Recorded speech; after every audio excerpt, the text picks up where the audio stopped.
स्वागत है आपका। अब हमारा न्यू टॉपिक क्या है, लैपलॉस ट्रांसफॉर्म। तो बेसिकली इसमें हम लोग क्या क्या डिस्कस करेंगे, लैपलॉस ट्रांसफॉर्म के बारे में एंड इनवर्स लैपलॉस ट्रांसफॉर्म क्या होता है उसको, और उससे रिलेटेड कुछ क्वेश्चन जिसको हम लोग सॉल्व करेंगे। फिर उसके बाद हम लोग करेंगे एप्लीकेशन ऑफ लैपलॉस ट्रांसफॉर्म। तो एप्लीकेशन ऑफ लैपलॉस ट्रांसफॉर्म क्या है, बेसिकली लैपलॉस ट्रांसफॉर्म का यूज हम लोग क्या करते हैं, ओडी ऑर्डिनरी डिफरेंशियल इक्वेशन को सॉल्व करने में करते हैं, पीडी पार्शियल डिफरेंशियल इक्वेशन को सॉल्व करने में भी करते हैं। कुल मिला जुला के हम लोग क्या डिफरेंशियल इक्वेशन को सॉल्व करने में लैपलॉस ट्रांसफॉर्म का यूज कर सकते हैं, ठीक। और उसके बाद हम लोग क्या करते हैं, इंटीग्रल इक्वेशन, इसको भी सॉल्व करने में हम लोग लैपलॉस ट्रांसफॉर्म का यूज करते हैं, ठीक है। तो इन सब चीजों को मैं एक एक करके डिस्कस करूंगा, बट आज मैं स्टार्ट करता हूँ लैपलॉस ट्रांसफॉर्म के बारे में। इस वीडियो में मैं बेसिकली आपको क्या करूंगा, कुछ सिंपल सी डिफिनेशन दूंगा, लैपलॉस ट्रांसफॉर्म की डिफिनेशन क्या है और उससे रिलेटेड कुछ फार्मूले हैं उनको मैं प्रूव भी कराऊंगा और डायरेक्टली भी लिखवाऊंगा कुछ फार्मूलाज को, ठीक है। अगर आपको किसी भी फार्मूले का प्रूफ चाहिए होगा तो आप कमेंट कीजिएगा, मैं हर फार्मूले को प्रूफ करा दूंगा। मैं इसलिए यहाँ पे फार्मूलाज को प्रूफ नहीं करा रहा हूँ क्योंकि वीडियो लेंथी हो जाएगी अगर हर फार्मूलाज को मैं प्रूफ कराऊंगा, ठीक। बट बेसिकली मैं आपको एक छोटा सा आइडिया देने का काम करूंगा, ठीक है। तो मैं सीधे आता हूँ टॉपिक पे। तो सबसे पहले हम लोग आते हैं इंटीग्रल ट्रांसफॉर्म। इंटीग्रल ट्रांसफॉर्म क्या होता है, बेसिकली हम लोग क्या करते हैं, माइनस इंफिनिटी को प्लस इंफिनिटी के P comma T F of T D T, ऐसा कोई फंक्शन हमको दिया है, ठीक है। तो जब हम इसको इंटीग्रेट करते हैं, इस फॉर्म को हम लोग क्या करते हैं, इंटीग्रल ट्रांसफॉर्म। यहाँ पे टी को क्या बोलते हैं हम लोग, कर्नल बोलते हैं। क्या बोलते हैं, कर्नल, ठीक। अब इसी कर्नल को मैं कुछ इस तरीके से डिफाइन करता हूँ कि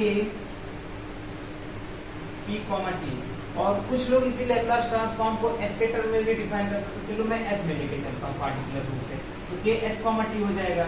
यहाँ फिर से वही करता हूँ, के एस कॉमा टी, क्योंकि एस कॉमा टी को मैं कुछ ऐसे डिफाइन करता हूँ, 0 and e की power minus S T when t is less than 0, when t is less than 0 and when t is greater than 0। तो जब t जो है 0 से बड़ा हो जाएगा तो आपके पास ये चीज हो जाएगा कर्नल, और अगर t जो है 0 से छोटा है देन आपके पास कर्नल ये चीज हो जाएगा।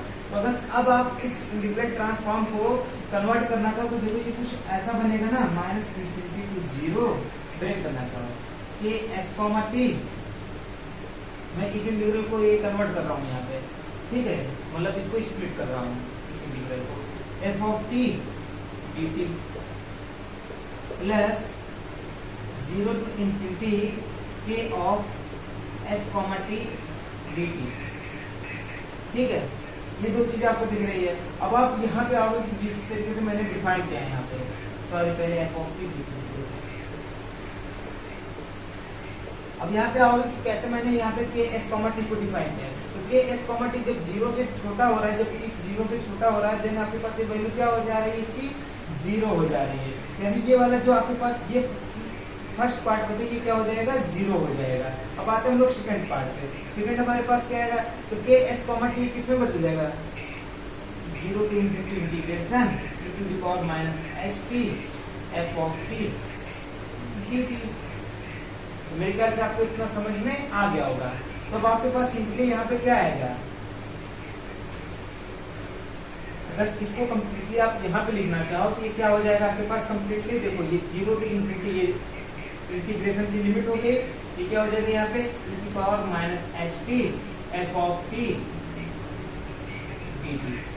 और यहाँ पे देख रहे हो लिमिट ऑफ इंटीग्रेशन क्या है, कोई कांस्टेंट है, इसका मतलब जो जितने टी के टर्म रहेंगे आफ्टर इंटीग्रेशन वो तो गायब हो जाएंगे, कोई कांस्टेंट वैल्यू बच जाएगी। तो हमारे पास क्या बचेगा, ओनली एस वाले टर्म बचेंगे, इसलिए यहाँ पे जो वैल्यू आती है वो एस के टर्म में आ जाएगी। और इसको कुछ हम लोग चाहे तो ऐसे भी लिख सकते हैं, एफ ऑफ एस, कोई फंक्शन होगा एस का, ठीक है। तो जो ये पार्टिकुलर फॉर्म आया आपको, इसी को हम लोग क्या बोलते हैं, लैपलॉस ट्रांसफॉर्म।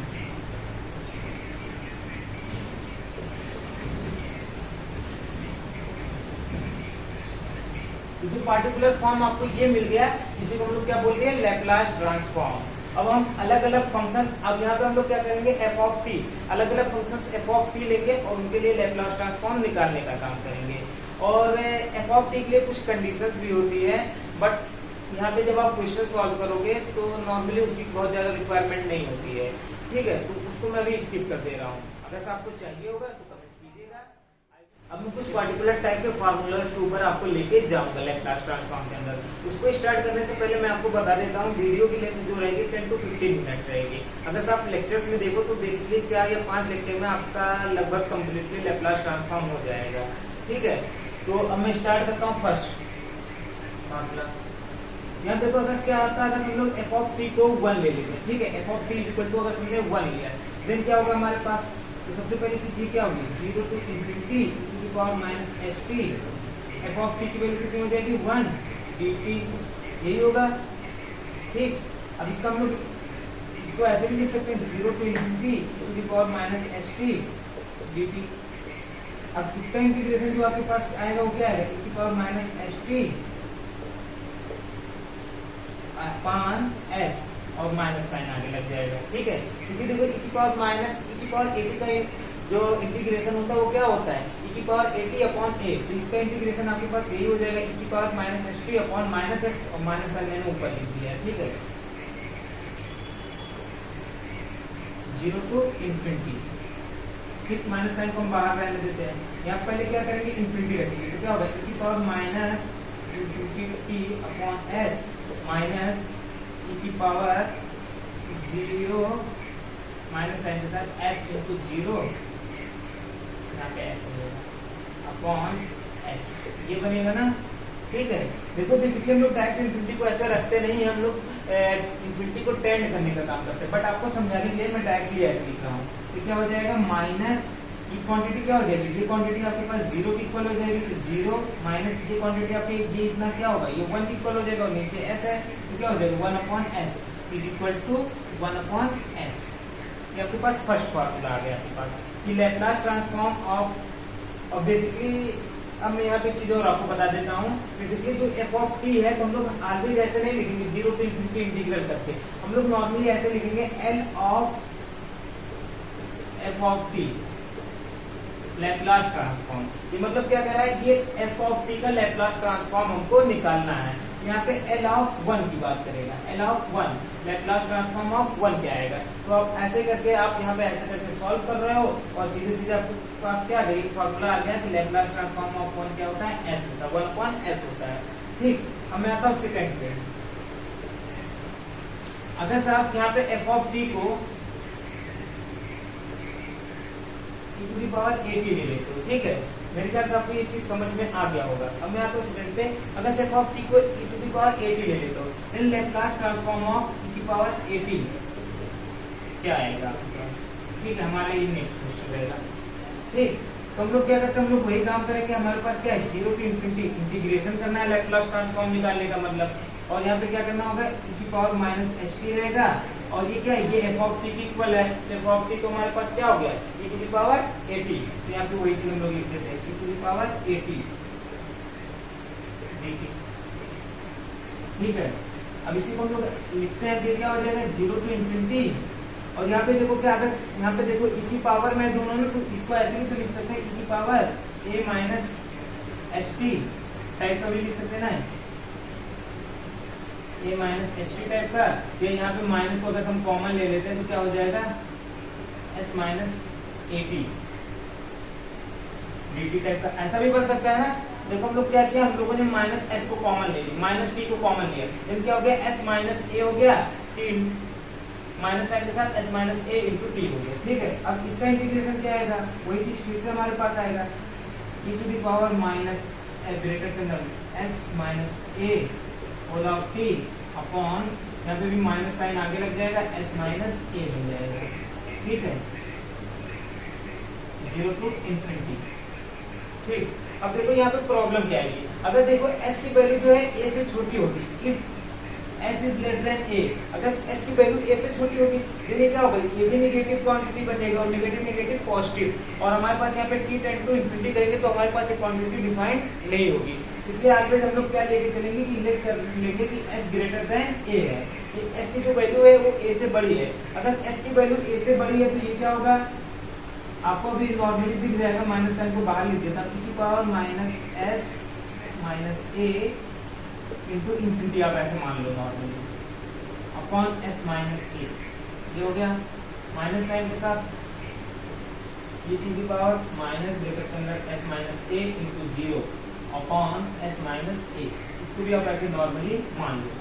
ठीक है, अब देखो आपके पास क्या हो रहा है कि अगर ये क्वांटिटी ग्रेटर देन 0 हो रही है और आगे नेगेटिव साइन लगा है तो इन्फिनिटी का भी मल्टीप्लाई हो रहा है, तो क्या होगी ये limit n tends to infinity करने पे, या मतलब इसको इन्फिनिटी करने पे क्या होगी, ये 0 को टेंड करने का काम करेगा और ये क्वांटिटी क्या हो जाएगी, ये तो नॉर्मली 1 हो जाएगी। तो आपके पास क्या बचेगा, माइनस साइन के अंदर 0 minus 1 upon s minus a, और ये जो माइनस साइन का मल्टीप्लाई यहाँ होगा तो क्या हो जाएगा 1 upon s minus a।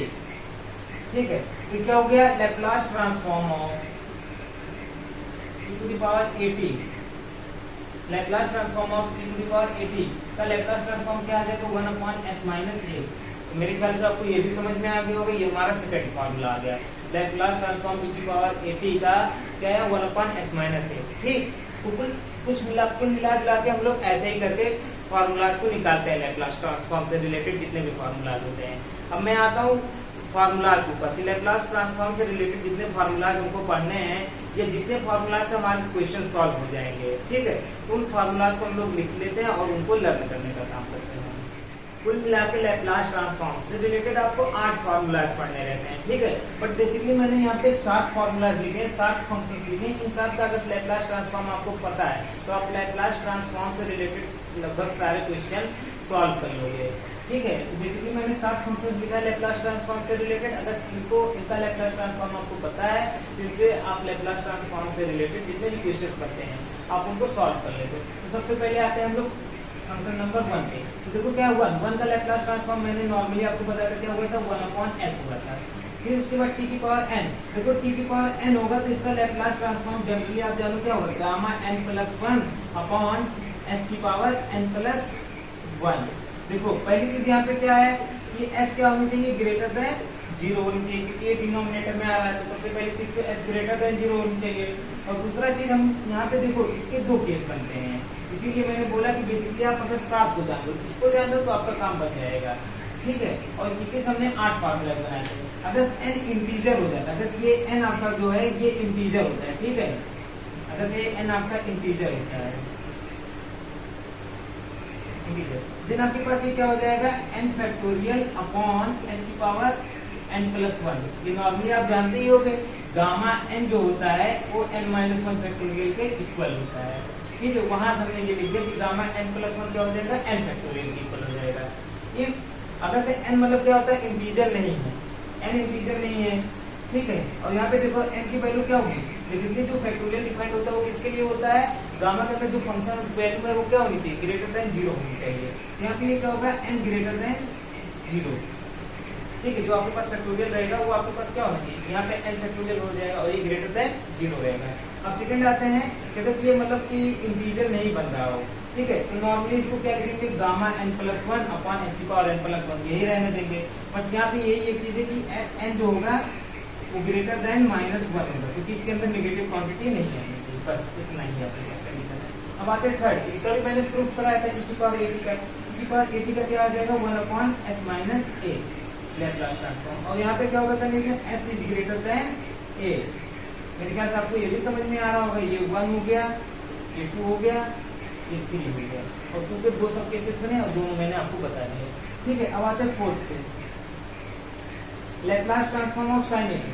Sign at का क्या हो जाएगा a upon s square plus a square.